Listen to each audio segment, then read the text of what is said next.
The WNBA didn't slowly grow into the spotlight. It exploded into it. The moment Caitlin Clark stepped onto a professional court, everything shifted at once. Arenas that once struggled to fill seats suddenly had lines wrapping around the building. Games that barely cracked mainstream coverage were now dominating sports conversations. Jerseys sold out. Ratings spiked. And for the first time in a long time, people who had never watched a single WNBA game were locked in. Not curious. Not casually interested. Fully locked in. And that's what made this moment impossible to ignore. This wasn't a gradual rise fueled by marketing tricks or manufactured hype. It was instant. The kind of reaction you only see when something, or someone, forces attention by pure performance alone. But here's the part that caught everyone off guard. Instead of universal celebration, a strange tension settled in. A quiet resistance. As if the league wanted the growth, just not the conversation that came with it. Because once Caitlin Clark became the face drawing new eyes to the game, it raised an uncomfortable question no one wanted to say out loud. Why her?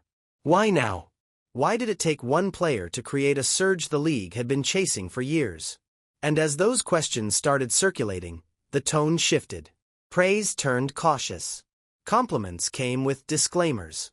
And some voices began reminding everyone that Clark wasn't the first great player to ever step on a WNBA floor. Which is true. But it wasn't the point. What made this moment different wasn't history. It was impact. And whether people liked it or not, Caitlin Clark's presence was changing the math in real time. You could see it in the numbers, feel it in the crowds, and hear it in the conversations that suddenly couldn't avoid women's basketball anymore. If you've been following moments like this, where sports, media, and ego collide, you already know how fast narratives can flip.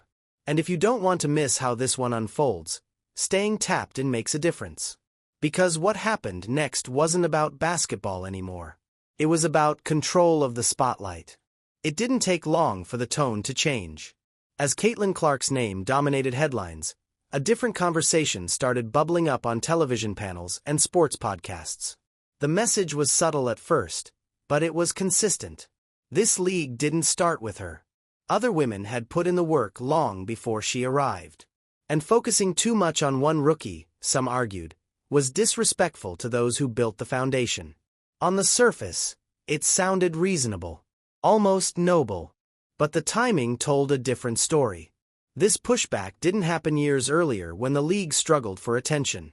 It didn't happen when arenas sat half-empty or when games barely cracked national discussion. It happened the moment Caitlin Clark brought new eyes, new fans, and new money into the picture. That's when Monica McNutt became one of the loudest voices in the conversation.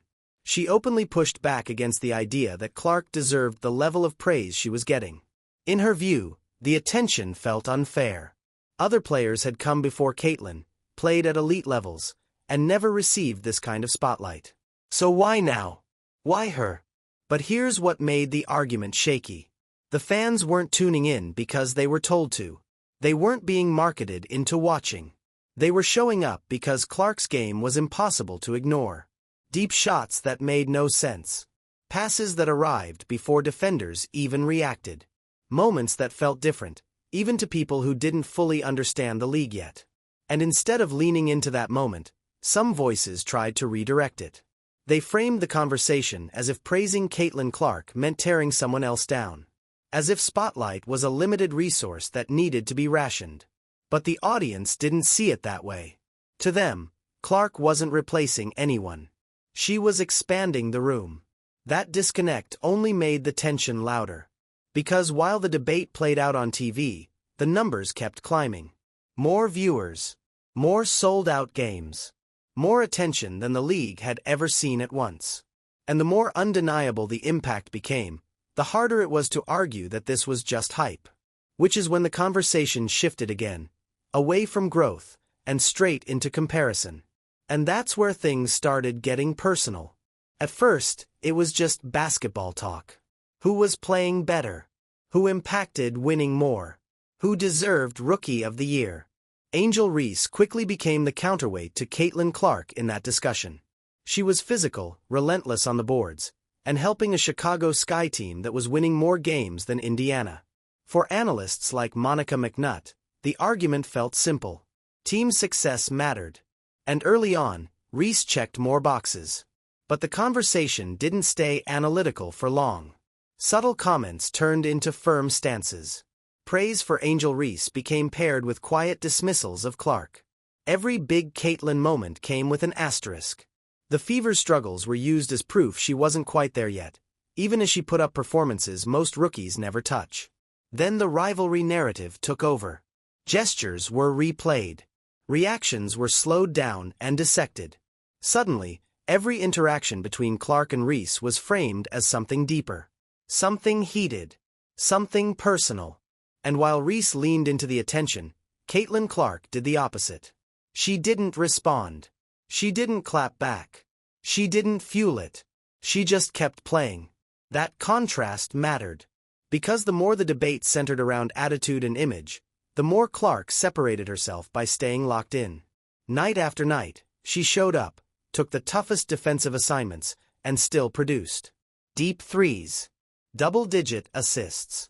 Moments that forced even the loudest critics to pause. And slowly, something uncomfortable started to happen.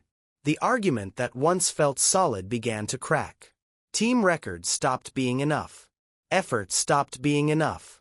Because while the Sky were winning, Clark was doing something else entirely. She was reshaping how games were watched.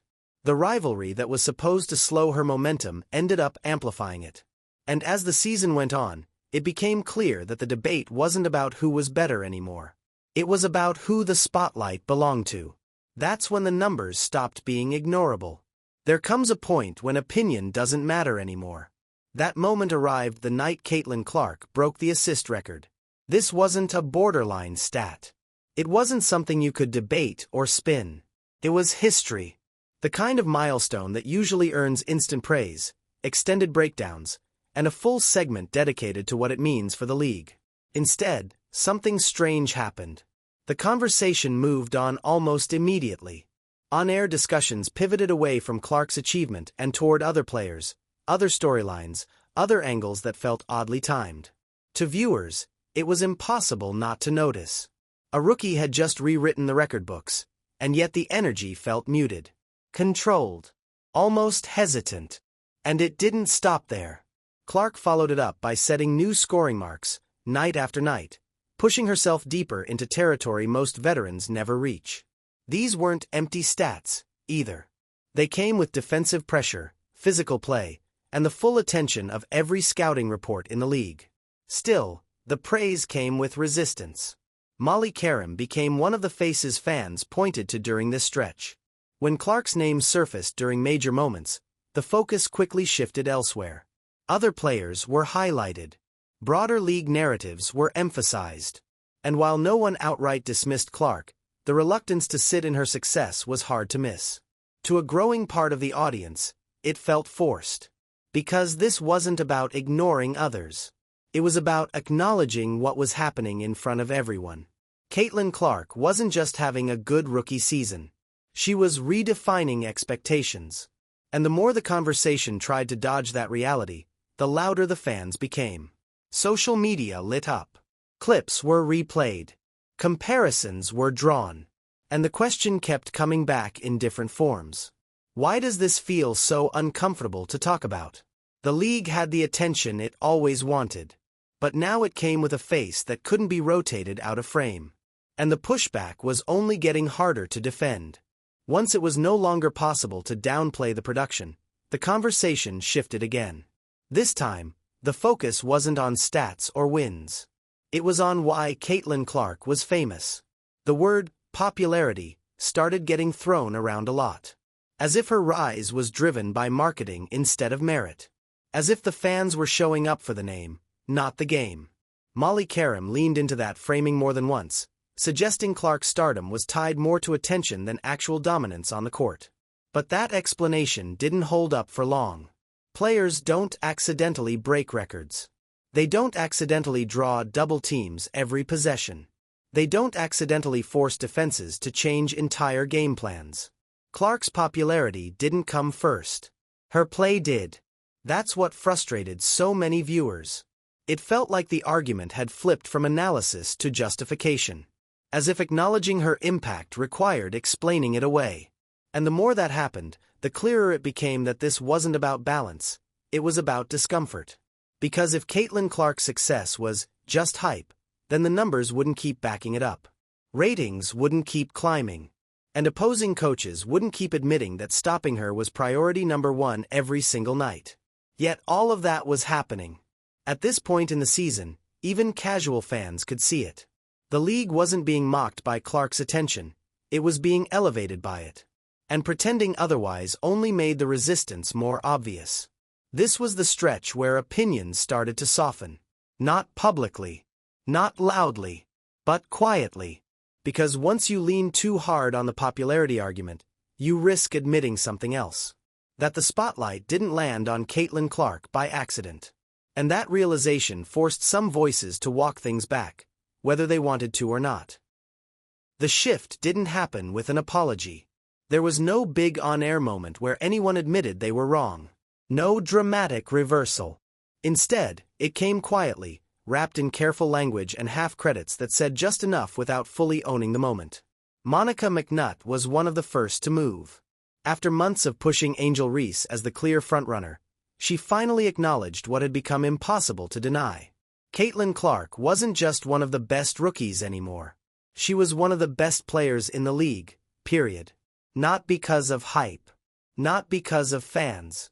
But because of the way she was controlling games, leading a struggling Indiana team, and delivering under pressure. Still, the praise came with conditions. There were reminders about physicality. Comments about not babying her. Subtle qualifiers that softened the acknowledgement just enough to avoid sounding like a full reversal. To viewers, it felt less like recognition and more like damage control. And that's what stood out. If Caitlin Clark had been average, the criticism would have stayed loud. If she had cooled off, the narrative would have held. But she didn't. She kept improving, kept adjusting, kept finding ways to win moments even when her team wasn't winning games. That forced a recalibration. Not because the opinions changed, but because reality did. The same voices that once questioned her impact were now choosing their words carefully, aware that every stat, every clip, every sold-out arena made the old arguments look weaker by the day. By this point, fans weren't asking for praise anymore. They were just watching the hesitation and noticing who still refused to move. Because while some analysts quietly stepped back from their earlier takes, others doubled down. And that contrast made what came next even louder. While some analysts danced around the conversation, one voice didn't hesitate. Stephen A. Smith didn't frame Caitlin Clark's rise as complicated. He didn't soften his words or hide behind qualifiers. To him, the situation was simple. Clark was doing the work, and the noise around her was coming from everywhere else. He called out the rivalry narrative for what it was, manufactured. According to Smith, Caitlin Clark never asked for a feud. She never fueled it. She didn't wave, taunt, or chase attention. She showed up, played basketball, and left. Meanwhile, Angel Reese leaned into the tension, especially once her season was cut short. Without games to impact, the spotlight shifted toward words, gestures, and storylines. Smith didn't sugarcoat it. He pointed out that rivalries are supposed to be earned on the court, not carried by media framing. And when one player keeps producing while the other becomes more visible off the floor than on it, the contrast becomes hard to ignore. What made his take land was the timing. By then, Clark had already proven she could handle the league's physicality. Defenders couldn't push her off her spots. Double teams didn't slow her down. And the pressure that was supposed to expose her only sharpened her game. Smith also shut down the popularity argument completely. In his view, fans weren't watching because they were told to. They were watching because greatness is obvious when you see it. And Clark's performances left no room for confusion. That clarity mattered. Because while some discussions still tried to frame her success as a problem to manage, Smith treated it as what it actually was, a player elevating the entire product. And once someone said it that plainly, it became harder for others to pretend otherwise. But there was one more group that had doubted her long before any of this started. Before Caitlin Clark ever played a single WNBA game, the skepticism was already there. Gino Orima didn't wait to see how she adjusted. He questioned whether her game would translate at all. The league was too physical, too fast, too demanding. The implication was clear: college dominance didn't guarantee pro success, and Clark might struggle the moment defenders closed the gap. There were even doubts about her situation. Wrong team.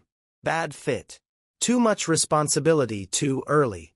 Some suggested the Indiana Fever might expose her weaknesses instead of highlighting her strengths. But that version of the story didn't last long. Clark didn't shy away from contact. She didn't fade when defenses pressed up. If anything, the pressure forced her to evolve faster. Tougher passes.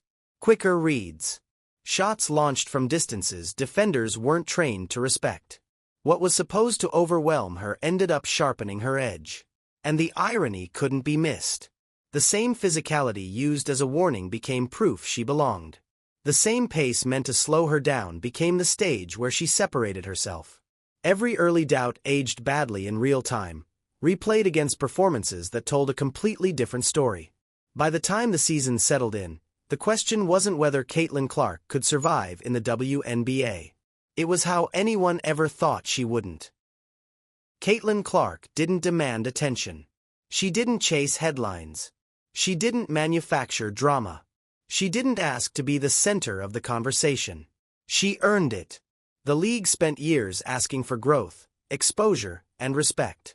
And when it finally arrived, fast, loud, and undeniable, it came attached to a player some weren't ready to fully embrace.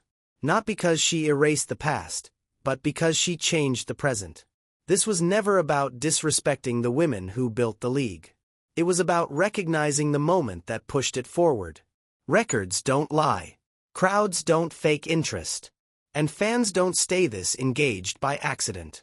Caitlin Clark forced a shift. And the resistance to that shift revealed more than anyone expected. Now the conversation is unavoidable. If you've watched this unfold and had your own thoughts, whether you agree, disagree, or see it differently, drop them in the comments. These moments shape the future of the game, and the discussion matters more than ever. And if you want more breakdowns like this, where the narratives, the media, and the reality on the court all collide, make sure you like the video and subscribe. Because this story isn't over, and neither is what comes next.